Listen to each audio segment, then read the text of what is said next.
just a note about the problem of the mentality of the motorists in New York City.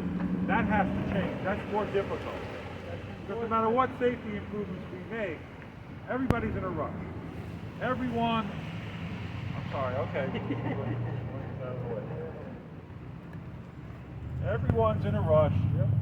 Nobody has the patience. And as we have more traffic, it's going to get worse. So that's why it's so important to get the necessary safety improvements right here and in other parts of the district and the city of New York. I'm glad you mentioned Jersey barriers for bike lanes, because under the previous administration, I had asked for Jersey barriers, and they said, we did away with that. We're putting up those plastic bollards. And guess what? The cars go right through that. They don't move. So there's this, again, this lawlessness that we have to correct. So that's coupled with NYPD enforcement. We need that. But I want to introduce somebody that has been an advocate for many years. Again, Laura Shepard. Laura bikes through the district. She knows all the areas that I was on the call with you. Come on up. I thank you for your work, your volunteerism, and certainly transportation alternatives. Thank you. Thank you, Councilmember. Thank you, Commissioner, and thank you, Assembly Member.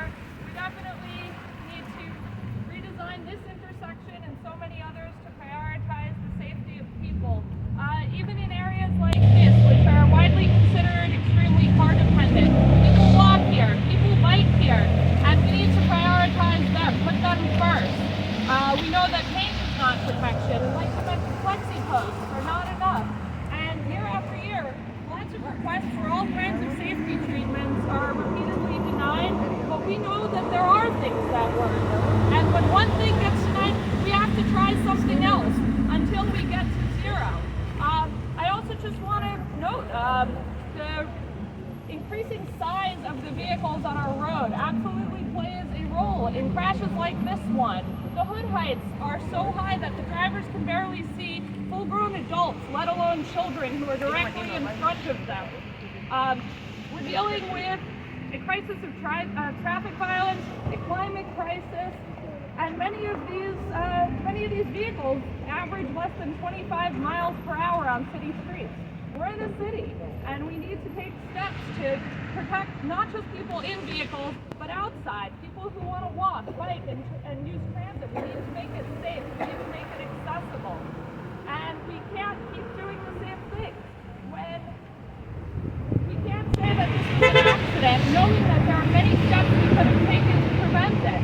And I really want to thank the members of Families for Safe Streets who are here today, who've been through this, and who've shared their stories really extremely bravely, and who are determined to ensure that this doesn't happen to anyone else. Families for Safe Streets, we often say, is the club that nobody wants to join. And so we need to push forward with this new administration to make sure that this stops happening and that we do better. We need to pass the Crash Victims Bill of Rights. We need to install more protected bike lanes. We need to make them faster. We need to make them fully protected with Jersey barriers, no more, not just flexi posts. And we need to make sure that they're connected and protected. I've been biking on Cooper Avenue for many years, and there are little decals that note that it's designated as the Brooklyn-Queens Greenway. There is nothing Greenway-esque about this. This whole experience is often chaotic, traumatic, and just downright scary. And we have to do better. So thank you.